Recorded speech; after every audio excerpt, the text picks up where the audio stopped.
See what I got on? The power of one. The power of two.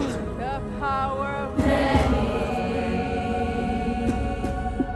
The power of one. The power of two. The power of many.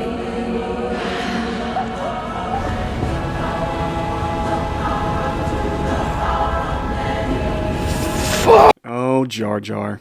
We treated you way too harshly.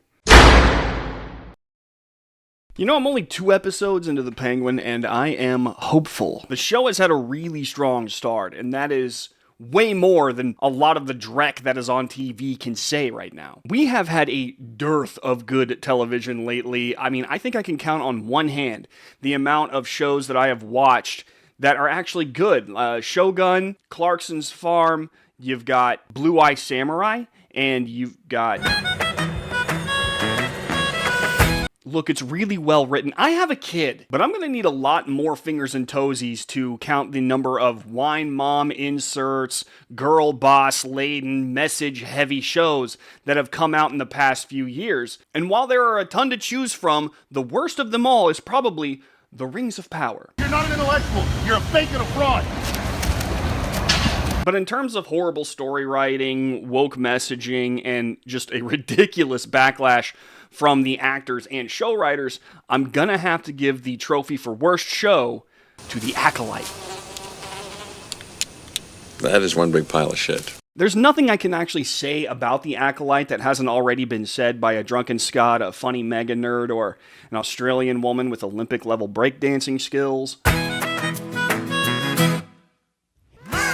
If you want good in-depth breakdowns about why The Acolyte failed, then I defer you to those channels, which I will link into the description, because this video isn't necessarily about beating up on The Acolyte. Well, it kinda is, but while I was watching The Penguin, I couldn't help but notice certain differences between that show and The Acolyte, and I don't necessarily mean the genre. I mean a deeper reason why The Penguin was so attractive, Put those grippers away! while The Acolyte was so repellent. And I think that it can be summarized in one word: respect. Let me explain what I mean by first taking a look at The Acolyte. Before The Acolyte even came out, Lucasfilm went above and beyond to make sure that you understood that the first thing that they were going to be concerned about when making it wasn't the story, it wasn't good characters, it was the message. Because I feel like Star Wars is very like patriarchal. Somebody has to save our skins. So it was kind of cool to have like this sort of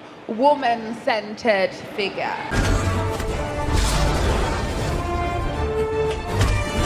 People have told me that it's the gayest Star Wars, and I'm frankly into it. No.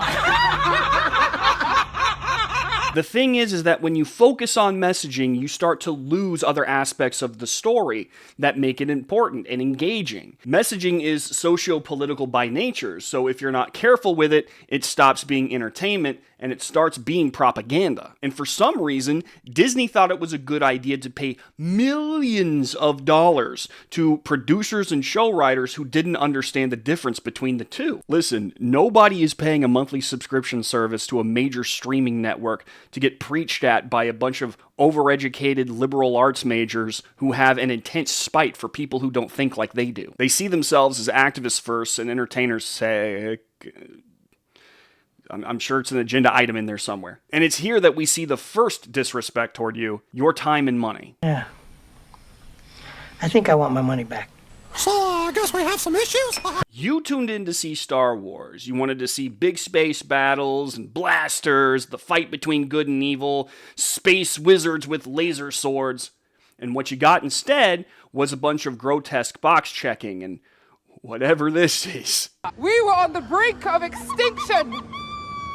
What the hell is that? They pursued us without mercy, killing all they found, bringing us to the brink of extinction. What the hell was that, Kathy? Do you think that was appropriate for this moment? They tempted you with the brand that you know and love, promising entertainment, and then delivering nothing but politically influenced nonsense, which you didn't fork over your cash to see in the first place. This brings me to the second piece of disrespect I noticed: the disrespect of Star Wars itself. Now, every universe has what's called a logic, or a way that the universe in question is supposed to function normally. If you suddenly introduce story elements out of the blue that break that logic, then the universe starts to fall apart and unravel, and meaninglessness starts to set in. The Acolyte broke so much of the Star Wars universe's established logic that many of the story elements that made the entire universe popular suddenly don't mean anything. I mean, sorry, Anakin, looks like you weren't that special after all. Your entire story got upended by a bunch of lesbian space witches.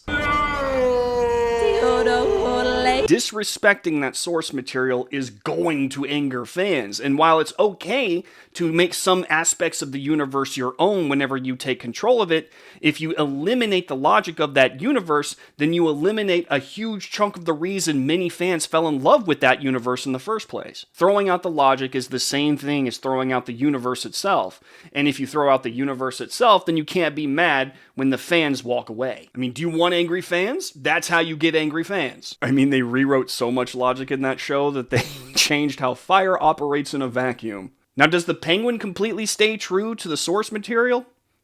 Not completely, but it does respect the logic of the Batman universe enough that Batman fans can still enjoy it, as well as other people.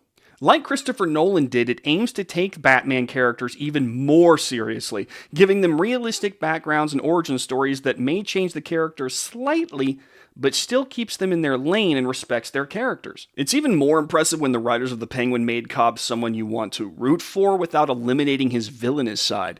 And this is a pretty stellar accomplishment given the fact that the misunderstood villain trope is pretty overused nowadays. The Penguin says it's going to deliver something to you, and then it keeps its promise. Time and money well spent. It respects you by respecting the characters. And just a side note, it actually helps that Colin Farrell, who plays the Penguin, has a respect for the character. Honest to God, it was such a privilege to do the show, primarily because I was like, I don't forget, I was a 7-year-old sitting on a carpet in my parents' house in Dublin, watching Burgess Meredith, quack, quack, quack, and Adam West, and Kapow, Kerrang, and all that stuff. Like, I watched Gotham 66, and then, or Batman 66, and then I grew up as a cinema-going member of the public, and I saw Danny DeVito's Penguin. So the lore and mythology of Gotham was a huge part of my upbringing. Now compare this to... I mean, the best parts about Star Wars is there is no good or evil. But if you can't look and see that Anakin blowing up the Death Star possibly killed millions and millions of people. Whoa, so,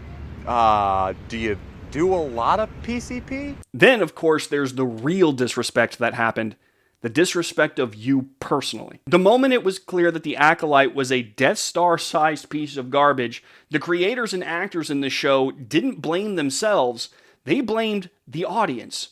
They blamed you. The corporate news world immediately started flooding their websites with the old Star Wars fans are just toxic and racist headlines. Then, Amanda Stenberg, the lead actress for the Acolyte, released the cringiest music video I have ever seen, talking about how she's the victim of Star Wars fans' racism. Any YouTuber, including yours truly, will tell you that whenever you offer content, sometimes it hits and sometimes it doesn't. If it doesn't, you go back to the drawing board, see what went wrong, and you try again. The thing you don't do when you fail is immediately spin around and accuse the audience you're trying to attract of social sins. Whether it's personal relationships or business relationships, trying to guilt people into doing what you want is not a good long-term relationship strategy. By the way, you're all racist and sexist if you don't like this video and subscribe. Now compare that to The Penguin, where the actors have said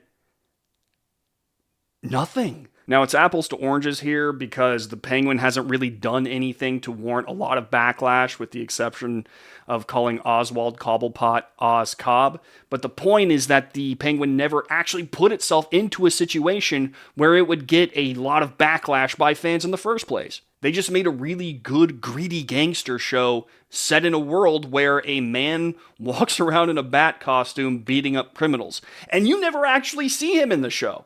In short, The Penguin showed every bit of respect to the show and its audience, while The Acolyte showed none. One was created to be entertaining with a focus on tight storytelling and great character development, while the other one was made to box check and virtue signal. One deserves to play on television screens around the world, and the other, well... Now one, or maybe more of you, seem to need a bit of a reminder that shit Goes in the toilet. Later.